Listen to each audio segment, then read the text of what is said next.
નમસ્તે શ્રોતા મિત્રો, વરસાદની આગાહીના સમાચારો અને દેશ દુનિયાના તાજા સમાચારોના ફરી એક નવા વિડીયોમાં આપ સર્વ દર્શક મિત્રોનું ગુજ્જુ સંદેશ યુટ્યુબ ચેનલમાં હાર્દિક સ્વાગત છે। તો મિત્રો, સમાચારની શરૂઆતમાં જાણીએ, ગુજરાતમાં ફરી મહાઆંદોલન થશે। આ સમાચાર અંગે વધુ જાણીએ તો 16 ઓગસ્ટે ફરી એકવાર શૈક્ષણિક સંઘ મોટું આંદોલન કરી શકે છે। રાજ્યમાં શિક્ષકો પડતર પ્રશ્નોને લઈને ઘણા સમયથી આંદોલનના મૂડમાં છે। અગાઉ શિક્ષણ વિભાગ અને શિક્ષકોના પ્રતિનિધિઓ વચ્ચે બેઠક મળી હતી, જેમાં સંતોષકારક નિવારણ આવ્યું નથી। તેથી હવે શૈક્ષણિક મહાસંઘે 16 ઓગસ્ટથી રાજ્યભરમાં મહાઆંદોલન કરવાની ચીમકી આપી છે। શિક્ષકો માટે ઓપીએસ સહિતના પ્રશ્નોની માંગ સાથે આ આંદોલન કરવામાં આવી શકે છે।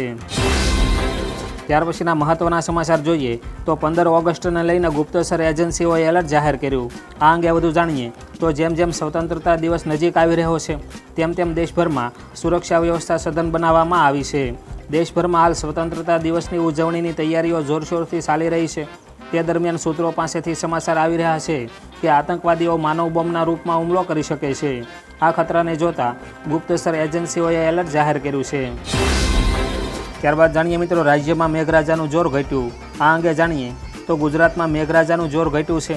હવામાન વિભાગ દ્વારા આગામી 6 દિવસ સાર્વત્રિક વરસાદની આગાહી કરવામાં આવી છે। તો દક્ષિણ ગુજરાતના જિલ્લાઓમાં ભારે વરસાદની આગાહી સાથે યલો એલર્ટ જાહેર કરવામાં આવ્યું છે, જેમાં ભરૂચ, સુરત, નવસારી, વલસાડ, તાપી, ડાંગ, દમણ, દાદરા અને નગર હવેલીમાં ભારે વરસાદની શક્યતા હવામાન વિભાગ દ્વારા વ્યક્ત કરવામાં આવી છે।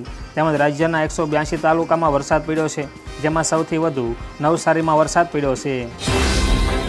ત્યારબાદ જાણીએ, ભાજપ કરશે મોટી જાહેરાત। આ વિશે વધુ જાણીએ તો બીજેપીના રાષ્ટ્રીય અધ્યક્ષ જેપી નડ્ડાનો કાર્યકાળ પૂરો થઈ ગયો છે। મળતી માહિતી મુજબ તાજેતરમાં આ અંગે બીજેપીની ઉચ્ચસ્તરીય બેઠક યોજાઈ હતી, જેમાં રાષ્ટ્રીય સ્વયંસેવક સંઘના અધિકારીઓ હાજર હતા। આ ચર્ચાએ જોર પકડ્યું છે કે પાર્ટીના નેતૃત્વની કમાન ઓબીસી અથવા કોઈ મહિલા નેતાને સોંપાઈ શકે છે। જોકે સત્તાવાર રીતે હજી કોઈ જાહેરાત થઈ નથી। આવનારા સમયમાં આ મુદ્દે બીજેપી મોટી જાહેરાત કરી શકે છે। ત્યારબાદ જાણીએ મિત્રો, ગેરંટી વગર 50,000 રૂપિયા સુધીની લોન। આ વિશે વધુ જાણીએ તો કેન્દ્ર સરકાર દ્વારા પીએમ સ્વનિધિ યોજના શરૂ કરવામાં આવી છે। જો તમે આ સ્કીમ હેઠળ લોન લેવા માંગો છો તો તમારે સિક્યુરિટી તરીકે કંઈ ગીરવે રાખવાની જરૂર નથી। યોજના હેઠળ 1 વર્ષ માટે 50,000 રૂપિયા સુધીની લોન આપવામાં આવશે। પીએમ સ્વનિધિ યોજના હેઠળ લોન લેવા માટે તમારે તમારી નજીકની સરકારી બેંકનો સંપર્ક કરવો પડશે। ત્યાં તમને એક ફોર્મ મળશે, જે ફોર્મ તમારે ભરવાનું રહેશે અને જરૂરી દસ્તાવેજો સાથે તે ફોર્મને તમારે બેંકમાં જમા કરાવવાનું રહેશે। ત્યારબાદ જાણીએ મિત્રો, હરિયાણા 500 રૂપિયામાં ગેસ સિલિન્ડર મળશે। આ વિશે વધુ જાણીએ તો હરિયાણાના સીએમ નાયબસિંહ સૈનીએ ગઈકાલે હર ઘર હર ગૃહિણી યોજના પોર્ટલ લોન્ચ કર્યું। આ અંતર્ગત રાજ્યમાં અંત્યોદય પરિવારોને હવે 500 રૂપિયામાં ગેસ સિલિન્ડર આપવામાં આવશે। આ યોજના હેઠળ હરિયાણાના લગભગ 50 લાખ બીપીએલ પરિવારોને 500 રૂપિયામાં ગેસ સિલિન્ડર આપવામાં આવશે। સીએમએ કહ્યું કે સરકાર આ યોજનાનો લાભ આપવા માટે વાર્ષિક 1500 કરોડ રૂપિયા ખર્ચ કરશે। ત્યારબાદ જાણીએ મિત્રો, રાજ્ય સરકારની ખેડૂતો માટે 300 કરોડની સહાય। આ વિશે વધુ જાણીએ તો રાજ્યમાં વરસેલા ભારે વરસાદના પગલે ખેડૂતોને નુકસાન ભોગવવાનો વારો આવ્યો છે। ત્યારે આવી સ્થિતિને જોતા સરકાર દ્વારા એક મહત્વનો નિર્ણય લેવામાં આવ્યો છે, જેમાં જમીન ધોવાણની કિસ્સામાં ખેડૂતોને સહાયની ચૂકવણી કરવામાં આવશે। ત્યારે મુખ્યમંત્રીની સૂચનાથી રાઘવજી પટેલ જમીન ધોવાણની જાતે માહિતી મેળવશે। સૌરાષ્ટ્રમાં પડેલા ભારે વરસાદથી ખેડૂતોના પાક નુકસાનીનું વળતર ચૂકવવામાં આવશે। ત્યાર પછીના સમાચાર જોઈએ તો એક સાથે 134 શિક્ષકોને કરાયા બરતરફ। આ વિશે વધુ જાણીએ તો ગુજરાતમાં એક સાથે 134 શિક્ષકોને બરતરફ કરવામાં આવ્યા છે।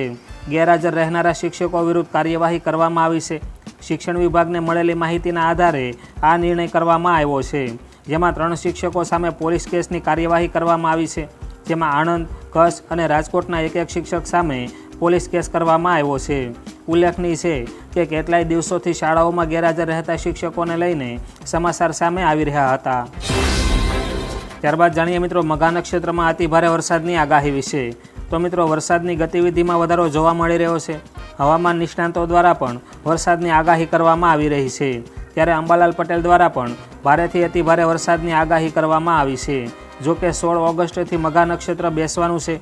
સાથે જ અંબાલાલ પટેલની આગાહી મુજબ 16 અને 17 તારીખથી વરસાદનો નવો રાઉન્ડ શરૂ થવાની શક્યતા છે। તેમજ મઘા નક્ષત્રમાં કેવો વરસાદ રહેશે તેને લઈને પણ અંબાલાલ પટેલે આગાહી વ્યક્ત કરી છે। તેમજ મિત્રો, અંબાલાલ પટેલની નવા રાઉન્ડની આગાહી વિશે જાણીએ તો હવામાન નિષ્ણાત અંબાલાલ પટેલની નવી આગાહી સામે આવી છે। તેમણે જણાવ્યું છે કે આજથી વરસાદી ઝાપટામાં વધારો થશે 14 તારીખ સુધી ઘણા વિસ્તારોમાં છૂટાછવાયા વરસાદી ઝાપટા પડી શકે છે. તો 15 તારીખથી હિન્દ મહાસાગરમાં એટમોસ્ફિયરિક વેવ સક્રિય થતાં બંગાળના ઉપસાગરમાં ભારે સિસ્ટમ સક્રિય થશે. 17થી 24 ઓગસ્ટ દરમિયાન ભારેથી અતિ ભારે વરસાદ થવાની શક્યતા પણ અંબાલાલ પટેલ દ્વારા વ્યક્ત કરવામાં આવી છે.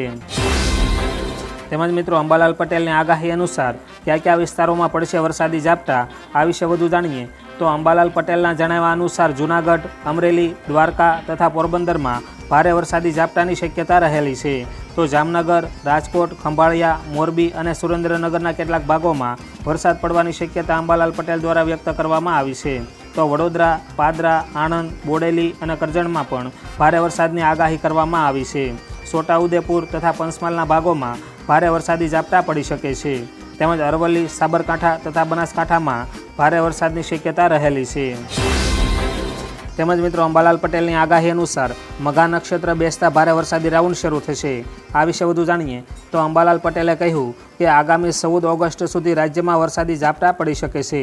ત્યારબાદ દક્ષિણ ગુજરાતમાં ભારે વરસાદની શક્યતા રહેલી છે. 16થી 24 ઓગસ્ટમાં ગુજરાતમાં સારા વરસાદ થવાની શક્યતા છે. જોકે 16 તારીખથી મઘા નક્ષત્ર બેસવાનું છે. ત્યારબાદ જાણીએ મિત્રો આરબીઆઈએ કરી મોટી કાર્યવાહી. આ વિશે વધુ જાણીએ તો ભારતીય રિઝર્વ બેન્કે 2 બેન્કો અને 3 ફાઇનાન્સ કંપનીઓ સામે મોટી કાર્યવાહી કરી છે. રેગ્યુલેટરી નિયમોના ઉલ્લંઘન બદલ આ 5 એકમો પર ભારે દંડ ફટકારવામાં આવ્યો છે. આરબીઆઈ સીએસબી બેંક પર 1.86 કરોડ, યુબીઆઈ પર 1.6 કરોડ, મુથુટ હાઉસિંગ ફાઇનાન્સ પર 5 લાખ, નીડો હોમ ફાઇનાન્સ અને અશોકા વિનિયોગ પર 3.1 લાખ રૂપિયાનો દંડ લગાવ્યો છે. નોંધનીય છે કે આ કાર્યવાહીની ગ્રાહકના લેનદેન પર કોઈ અસર થશે નહીં. ત્યારબાદ જાણીએ મિત્રો પોરબંદર નવા જલારામ મંદિરે ભક્તો નિહાળી શકશે ચંદ્રયાન. આ વિશે વધુ જાણીએ તો પોરબંદરમાં આવેલ નવા જલારામ મંદિરમાં અવનવી પ્રવૃત્તિઓનું આયોજન કરવામાં આવતું હોય છે. ત્યારે આ વખતે મંદિરે આગામી 15 ઓગસ્ટના દિવસે લોકોને ચંદ્રયાન વિશે જાણકારી મળી રહે તેવા ઉદ્દેશ્ય સાથે ચંદ્રયાન બનાવવામાં આવ્યું છે. ચંદ્રયાનની તમામ માહિતી લોકોને આપવામાં આવશે. 15 ઓગસ્ટના રોજ સાંજે 5 થી 7:30 કલાકે મંદિરમાં ચંદ્રયાન, ટેન્ક અને હેલિકોપ્ટર પણ મૂકવામાં આવશે. ત્યાર પછીના સમાચાર જોઈએ. બાબા રામદેવને મોટી રાહત. આ વિશે વધુ જાણીએ તો યોગ ગુરુ બાબા રામદેવ અને આચાર્ય બાલકૃષ્ણને સુપ્રીમ કોર્ટે રાહત આપી છે. તેમની સામે કોર્ટના ભ્રામક જાહેરાતનો કેસ બંધ કરી દેવામાં આવ્યો છે. કોર્ટે બંનેને કડક ચેતવણી આપતા કહ્યું કે જો તેઓ કોર્ટના આદેશનું ઉલ્લંઘન કરીને કંઈ પણ કરશે તો તેઓની સામે કડકમાં કડક કાર્યવાહી કરવામાં આવશે. જસ્ટિસ હિમા કોહલી અને જસ્ટિસ અહસાનુદ્દીન અમાનુલ્લાહની બેન્ચે મંગળવારે ચુકાદો સંભળાવ્યો છે. ત્યારબાદ જાણીએ મિત્રો ધ્વજ ફરકાવવા અંગે દિલ્હીમાં ધમાસાણ. આ વિશે વધુ જાણીએ તો રાજધાની દિલ્હીમાં સ્વાતંત્ર્ય દિવસ પર તિરંગો કોણ ફરકાવશે તેને લઈને ધમાસાણ ચાલી રહ્યું છે. દિલ્હીની આપ સરકાર અને ઉપરાજ્યપાલ વચ્ચે આ મુદ્દે ધમાસાણ ચાલી રહ્યું છે. અરવિંદ કેજરીવાલે જેલમાંથી જ એલજીને પત્ર લખીને આપ નેતા અને મંત્રી આતિશીને સ્વતંત્ર દિવસની ઉજવણીમાં ધ્વજ ફરકાવવાની મંજૂરી આપવાની માંગ કરી છે. તો આ તરફ મુખ્ય સચિવે કહ્યું કે જેલમાંથી કરાયેલી કોઈ પણ માગ માન્ય ના ગણાય. ત્યાર પછીના સમાચાર જાણીએ. 11 વર્ષ બાદ આસારામ જેલમાંથી બહાર આવશે, પેરોલ મંજૂર. આ વિશે વધુ જાણીએ તો યૌન ઉત્પીડન કેસમાં જોધપુર સેન્ટ્રલ જેલમાં આજીવન કેદની સજા કાપી રહેલા આસારામને રાજસ્થાન હાઈકોર્ટમાંથી મોટી રાહત મળી છે. કોર્ટે આસારામની સારવાર માટે 7 દિવસની પેરોલ મંજૂર કરી છે. તે 1 સપ્ટેમ્બર 2013થી જેલમાં છે અને હવે લગભગ 11 વર્ષ બાદ પેરોલ પર બહાર આવશે. આ પહેલીવાર છે જ્યારે આસારામની પેરોલ મંજૂર કરવામાં આવી છે અને પોલીસ કસ્ટડીમાં સારવાર માટે મહારાષ્ટ્ર જશે. ત્યારબાદ જાણીએ મિત્રો બાંગ્લાદેશમાં હિન્દુઓ પરના હુમલા અંગે અમેરિકાનું નિવેદન. આ વિશે વધુ જાણીએ તો બાંગ્લાદેશમાં હિન્દુઓ અને મંદિરો પર હુમલા ચાલુ છે. અમેરિકાએ આ અંગે પ્રતિક્રિયા આપી છે. વ્હાઇટ હાઉસે કહ્યું, અમે બાંગ્લાદેશની સ્થિતિ પર નજર રાખી રહ્યા છીએ. જ્યારે પણ માનવ અધિકાર સંબંધિત મુદ્દાઓની વાત આવે છે ત્યારે રાષ્ટ્રપતિએ જાહેર અને ખાનગીમાં સ્પષ્ટ અને ખુલ્લેઆમ વાત કરી છે અને તે કરતા રહેશે. આ જવાબ હિન્દુઓ પર હુમલા રોકવા માટે અમેરિકાના દબાણને લગતા પ્રશ્નના ઉત્તરમાં આપવામાં આવ્યો છે. ત્યાર પછીના સમાચાર જોઈએ તો પીએમ મોદીએ લાલ કિલ્લા પર 400 ખાસ મહેમાન બોલાવ્યા. આ વિશે વધુ જાણીએ તો 78માં સ્વતંત્રતા દિવસની ઉજવણીમાં દેશભરમાંથી 400 મહિલા પંચાયત પ્રતિનિધિઓને વિશેષ અતિથિ તરીકે આમંત્રિત કરવામાં આવ્યા છે. પંચાયતી રાજ મંત્રાલય દ્વારા એક નિવેદનમાં કહેવામાં આવ્યું છે કે પંચાયતી રાજ સંસ્થાઓની લગભગ 400 મહિલાઓને લાલ કિલ્લા પર વિશેષ અતિથિ તરીકે આમંત્રિત કરવામાં આવી છે. આ ઉપરાંત લખપતિ દીદીઓ અને ડ્રોન દીદીઓને પણ આ કાર્યક્રમમાં આમંત્રણ આપવામાં આવ્યું છે. ત્યારબાદ જાણીએ પરેશ ગોસ્વામીની આગાહી અનુસાર 21 ઓગસ્ટ સુધી મધ્યમ વરસાદની શક્યતા. આ વિશે વિસ્તારથી જાણીએ તો હવામાન નિષ્ણાંત પરેશ ગોસ્વામીની આગાહી મુજબ ગુજરાતમાં ભેજના કારણે છૂટાછવાયા વરસાદી ઝાપટાની શક્યતા છે, પરંતુ ભારે વરસાદની અત્યારે કોઈ શક્યતા દેખાતી નથી. ઉલ્લેખનીય છે કે બંગાળની ખાડી અને અરબી સમુદ્રમાં હાલ કોઈ સિસ્ટમ એક્ટિવ નથી, જેના પગલે ગુજરાતમાં ભારે વરસાદની શક્યતા દેખાતી નથી. જ્યારે 18 તારીખ બાદ અરબી સમુદ્રમાં વરસાદી સિસ્ટમ એક્ટિવ થશે, જેના પગલે 21 ઓગસ્ટ સુધીમાં કેટલાક વિસ્તારોમાં સામાન્યથી મધ્યમ વરસાદની શક્યતા છે.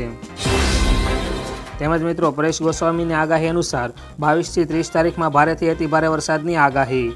આ વિશે પણ આપણે વિગતવાર જાણીએ તો ઓગસ્ટ મહિનાના છેલ્લા અઠવાડિયામાં અરબ સાગરમાં અપર એર સાયક્લોનિક સર્ક્યુલેશન અને બંગાળની ખાડીમાં લો પ્રેશર સર્જાશે, જેના કારણે 22 ઓગસ્ટથી 30 ઓગસ્ટ દરમિયાન રાજ્યમાં ભારેથી અતિભારે વરસાદની શક્યતા છે. સાથે સાથે કેટલાક વિસ્તારોમાં અતિવૃષ્ટિની આગાહી પણ હવામાન નિષ્ણાંત પરેશ ગોસ્વામી દ્વારા કરવામાં આવી છે. તો શ્રોતા મિત્રો, દેશ દુનિયાના તાજા સમાચારો અને આગાહીના સમાચારોના આજના આ વિડીયોમાં બસ આટલું જ. આપને વિડીયો ઉપયોગી લાગ્યો હોય તો વિડીયોને લાઇક કરજો, વિડીયો આપના મિત્રો સાથે શેર કરજો અને ગુજ્જુ સંદેશ ચેનલ પર નવા છો તો ચેનલને સબસ્ક્રાઈબ કરી ચેનલ સાથે જોડાઈ જજો, જેથી આ ચેનલ પરથી આવતા આવા તાજા અને ઉપયોગી સમાચારોના વિડીયોની અપડેટ આપને સમયસર મળતી રહે. તેમજ આપના પ્રશ્નો અથવા તો કંઈ સૂચનો હોય તો કોમેન્ટ બોક્સમાં કોમેન્ટ કરીને જરૂરથી જણાવજો. તો મિત્રો, આજના આ વિડીયોમાં બસ આટલું જ. ફરી મળીશું નવા વિડીયોમાં નવા સમાચારો સાથે. તો ત્યાં સુધી રજા લઈએ. નમસ્તે.